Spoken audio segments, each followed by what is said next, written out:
네, 이 시간 우리가 함께 나눌 말씀은 디모데전서 6장 1절에서 2절 말씀입니다.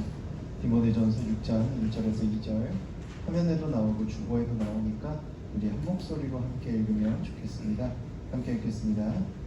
무릇 멍에 아래에 있는 종들은 자기 상전들을 범사에 마땅히 공경할 자로 알지니 이는 하나님의 이름과 교훈으로 비방을 받지 않게 하려 함이라. 믿는 상전이 있는 자들은 그 상전을 형제라고 가볍게 여기지 말고 더 잘 섬기게 하라. 이는 유익을 받는 자들이 믿는 자요 사랑을 받는 자임이라. 너는 이것들을 가르치고 권하라. 아멘. 오늘 말씀의 제목은 비방받지 않게입니다. 사실 오늘 이 말씀은 여러분보다는 어른들한테 더 잘 어울리는 말씀일 수도 있어요. 오늘 말씀을 살펴보면요, 멍에 아래에 있는 종들에 대해 그들에게 이렇게 살아라 라고 말하고 있는데, 어떻게 말하고 있냐면 자기 상전들을 범사에 항상 모든 일에 마땅히 공경할 자로, 존경하고 사랑할 자로 알고 따라라, 이렇게 말하고 있는 거예요. 네, 상상을 한번 해봅시다. 상상을 한번 해봐요. 종이나 노예가 자기 주인을 언제나 좋은 눈으로 이 사람은 참 존경스럽다라고 볼 수 있을까요? 좀 어렵겠죠? 그렇죠? 여러분 입장으로 대입시켜 보면 이렇습니다. 학생이 선생님을, 교사를 항상 존경할 수 있을까요? 여기 있는 여러분은 착해서 선생님이 무슨 짓을 해도 다 존경스러워 보입니다. 아닌 경우도 꽤 많을 거라고 알고 있습니다. 그러면 왜 도대체 이렇게 말하고 있냐? 쭉 읽어보면 이렇게 나옵니다. 이는 하나님의 이름과 교훈으로 비방을 받지 않게 하려 합니다. 종이나 노예가 상전에게 불만을 품으면 어떻게 되겠어요? 얼굴에 그게 드러나게 되고, 그걸 통해 일이 어그러지면 이 주인은 누구를 탓해? 내 말을 듣고 설령 내가 시킨 그대로 했다 하더라도 표정을 구기고 안 좋게 본 이 사람을 탓하겠죠. 그리고 비판하고 비방하고 괴롭히기까지 할 수도 있어요. 그래서 그런 일이 없도록 너희가 먼저 존경해, 너희가 먼저 그를 공경해 라고 말을 하는 겁니다. 근데 2절을 보면 이렇게 나와요. 믿는 상전이 있는 자들은 그 상전을 형제라고 가볍게 여기지 말고 더 잘 섬기게 해라. 이게 무슨 말이냐면 종이고 주인이에요. 그때 같이 교회에 다니는 거야. 신분제 사회였는데 기본적으로 성경 그리고 예수님은 모든 신분을 다 거부하셨습니다. 사람 위에는 사람이 있을 수 없고 오직 하나님만이 있다는 것을 명확하게 말씀하셨어요. 그러니까 예수님의 제자들도 교회 안에서 그것을 실천하려고 노력했어요. 그러니까 교회 안에 와서 예수님을 믿게 된 이 주인이 교회에서는 내 종인데도 불구하고 똑같이 한 사람으로서 똑같이 대우한 거예요. 집사님, 성도님 하면서 똑같이 존경하고 존중하고 대우해 준 겁니다. 그런데 일주일에 한 번씩 그렇게 하다 보니까 이제 몸에 배서 습관이 됐어. 사회 나가서 집에 다시 돌아가서 주인과 종으로 돌아가야 되는데 주인이 자꾸 자기도 모르게 그래 얘도 우리 교회의 식구지, 우리 교회 성도지 라고 하면서 말은 누구야 부르지만 존경해주고 존중해주기 시작한 거예요. 그럼 이 종의 입장에서 어때요? 교회에서 했던 거랑 똑같이 해도 될 것 같죠? 똑같이 내가 그거는 아닌 것 같습니다 집사님 이렇게 해도 될 것 같아. 그래서 자꾸 그렇게 하는 일이 벌어지는 거예요. 주인이 그냥 넘어갑니다. 근데 왜 문제가 되냐면 종이 주인을 함부로 대해도 사람들이 그 주인이 그 종을 그냥 내버려 두니까 사람들이 이 주인을 보고 쟤는 권위도 없어 이렇게 하게 되는 거예요. 그러면 이 주인이 가진 역량과 명예가 줄어들게 되고 사회적인 능력이 줄어들게 되고 이 사람이 교회에서 활동하기가 더 어려워지겠죠. 그러니까 하는 말입니다. 종과 주인이 함께 교회에 다녀서 한 형제라고 해도 가서는 더 잘 섬겨. 왜? 너의 주인이 잘 돼야 너도 잘 되고 우리 교회도 더 행복하고 너도 계속 그런 대우를 주인으로부터 받을 수 있을 거 아니야. 이렇게 말을 하는 겁니다. 그리고 이것을 가지고 지금 우리 시대로 돌아와 봅시다. 지금은 신분제 사회가 아니죠. 신분제 사회가 아닙니다. 그렇죠? 정말 그런가요? 요즘 뉴스 보면 가끔 좀 아직도 신분제 사회인가라는 생각이 가끔 들긴 합니다. 예를 들어서 지금 사람들이 신분제 사회가 아닌데도 그렇게 나누는 기준이 뭐죠 도대체? 뭘 가지고 누구를 손가락질하고 누구는 무시하고 그런가요? 첫 번째는 뭐라고요? 뭐? 직위 또 돈. 네. 이 두 가지로 대표할 수 있겠죠. 지위, 돈. 그런데 기본적으로 이렇게 말합니다. 돈, 명예, 권력이라고 정의를 해요. 대부분. 돈이 많아졌어요. 돈이 많아지면 존경을 받을 수 있을까?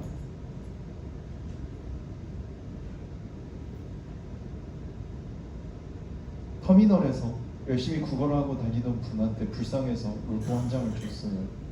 근데 그 로또가 1등에 당첨돼서 이 사람이 터미널에서 국어를 하다가 갑자기 100억이 넘는 자산을 소유한 부자가 됐어. 그럼 여러분은 그 사람을 존경하실 건가요?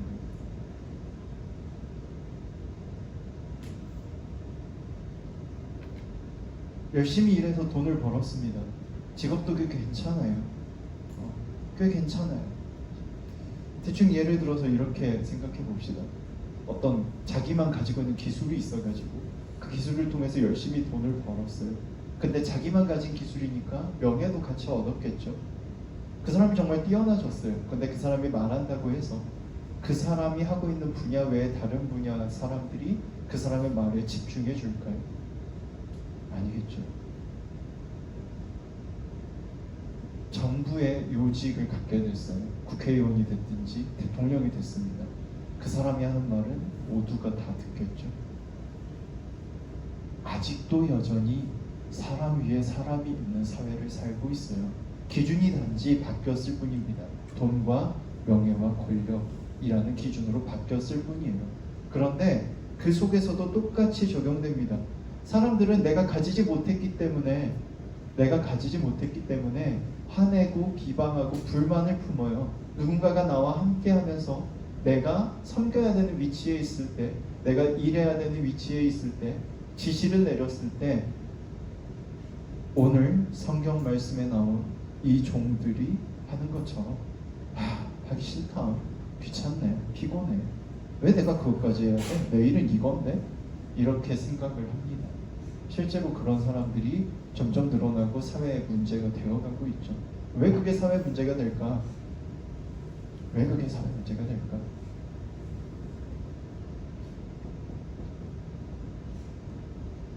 손님들이 카페라고 생각을 해봐요. 카페 아르바이트생이 있어요. 손님들이 그 카페를 왜 갈까요? 카페 인테리어가 예뻐서 갈 수 있겠죠. 커피나 음료가 맛있어서 갈 수 있을 겁니다. 그리고 세 번째로 혹시 여기 있는 아직 중학생들은 아르바이트 안 해봤겠지만 있는 분들 중에 카페 알바를 하신 분이 있다면 참 대단한 건데, 카페 사장님들이 혹은 PC방 사장님들이 알바생을 뽑을 때 외모를 보고 뽑거든요. 왜 외모를 보고 뽑냐면 알바생 보려고 오는 손님이 많아요. 알바생 보려고 오는 손님이 많습니다. 근데 생각해봐요. 이 알바생이 나는 주문받고 커피만 내주면 돼 라고 생각해서 안 웃어. 인사도 안 해. 뭐 드릴까요? 알겠습니다, 기다리세요 하고 해서 드리는 거야. 웃지도 않고 살갑지도 않고 재미도 없어. 손님들이 농담을 던졌더니 화를 내는 겁니다. 커피 드시러 오신 거죠? 왜 그렇게 저한테 기분 나쁘게 그러세요? 네. 그러면 그 카페에 손님이 많아질까요? 줄어들까요? 줄어들겠죠. 그럼 그 알바생은 나중에 어떻게 되겠어요? 잘립니다. 지금으로 와도 똑같아요. 내가 어디 속해서 일을 하고 있으면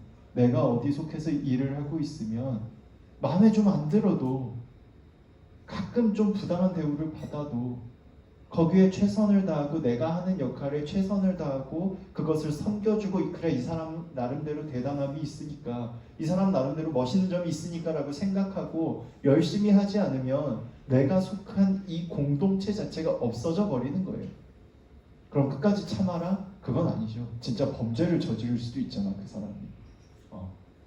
나를 비인간적으로 대한다든지 그런 일이 있을 수도 있잖아요. 왜 제가 이렇게 목사가 말하니까 조금 공감이 안 되나요? 안 당해본 것 같나? 보세요. 내가 재밌는 얘기 하나 해줄게. 군대에 있을 때 사단 군종이 갑자기 됐어요. 원래 보병으로 입대를 했는데 교회 활동을 열심히 했더니 제 전임 군종이 잘리고 그 사람이 좀 실수를 해가지고 잘렸어. 그리고 제가 사단 군종이 됐는데 그 목사님은 우리 교단 목사님은 아니고 다른 교단 목사님이었는데 군종 목사님으로 참 능력 있게 잘 하시는 분이었어요. 근데 문제가 하나 있었어. 욱해. 마음에 안 드는 게 있으면 욱해서 소리를 지릅니다. 무슨 일이 있었냐면요.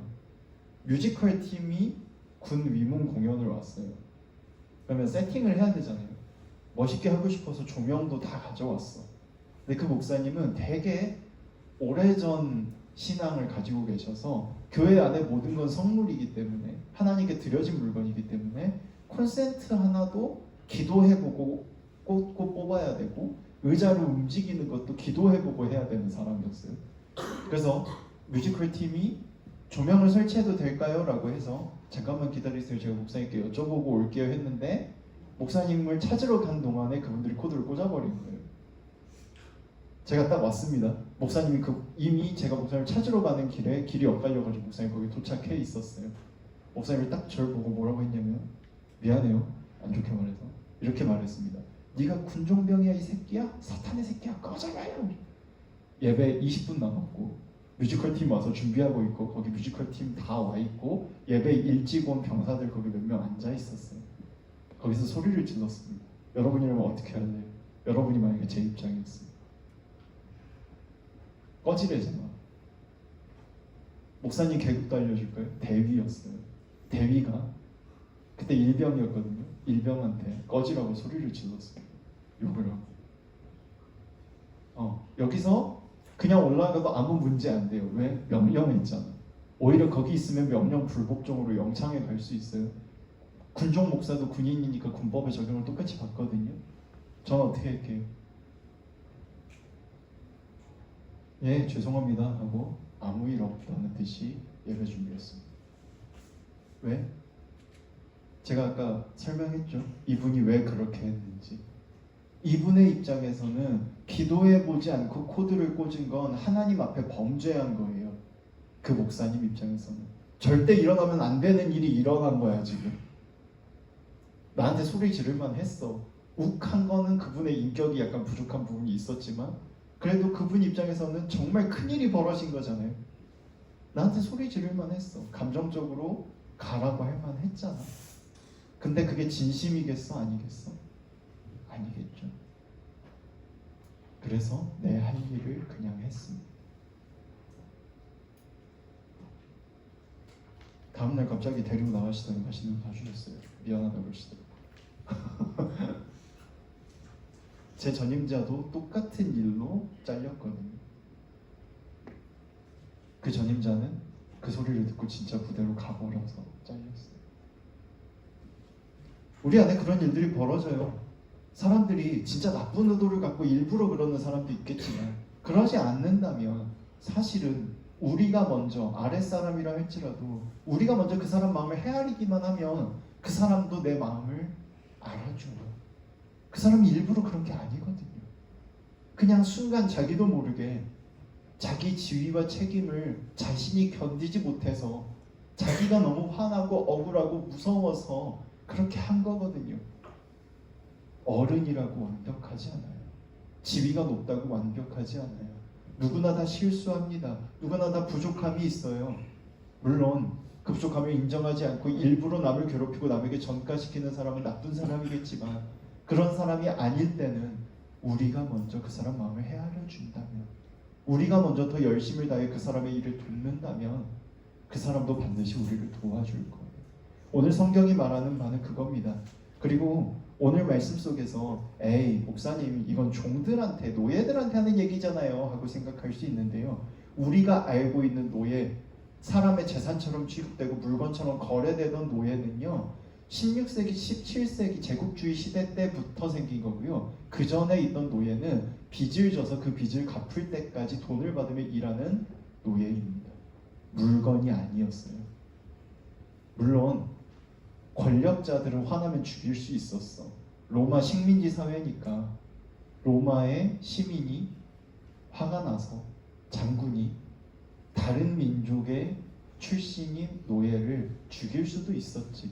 근데 만약에 죽였던 이 사람, 죽은 이 종이 로마 시민권을 가지고 있잖아요. 종이어도.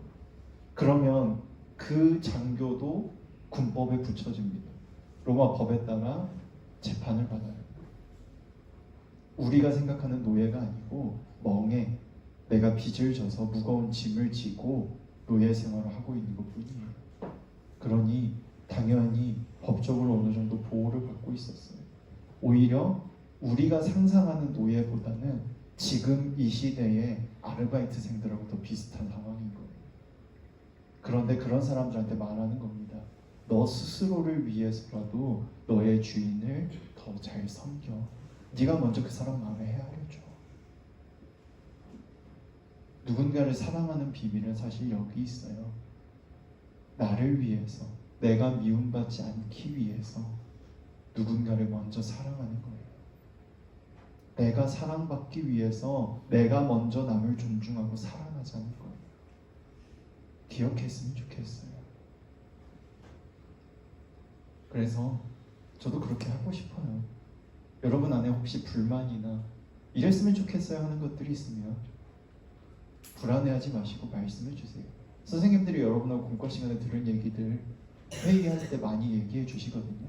애들이 이렇게 좀 했으면 좋겠대요. 간식도 좀 이렇게 했으면 좋겠대요. 이런 얘기들 해주셔요. 그러니까 너무 무서워 마시고 선생님들이 부끄러워가지고 좀 안 그런 척 하실 수도 있는데 괜히 혼내고 막 장난친답시고 윽박지르고 이러실 수도 있는데 괜히 쫄지 말고 만약에 진짜 여러분이 싫었으면 여기 선생님은 안 앉아 있을 거거든. 부끄러워서 그러는 거니까 너무 민망하고 무서워하지 마시고 여러분 의견을 잘 얘기해 주시고 우리가 함께 이 교회를 이 중고등부를 아름답게 만들어갈 수 있으면 좋겠습니다. 우리 기도하겠습니다. 한 주 좀 부탁드립니다. 감사합니다. 말하기도 전에 일어나가지고 너무 고마워요. 손 모아주시고 눈을 감아주시고 기도는 하나님한테 말을 하는 거거든요. 여러분이 하나님께 이 시간 여러분 안에 있는 얘기를 했으면 좋겠어요. 무슨 얘기를 하냐면 혹시 억울한 일을 당한 적이 있다면 그것 때문에 상대방 마음을 헤아리지 않고 화낸 적이 있다면 이 시간 그걸 갖고 기도했으면 좋겠습니다. 목소리 내실 수 있는 분은 내셔서 하시고 마음으로 하실 분은 마음으로 하시기 바랍니다. 기도하는 시간 갖습니다.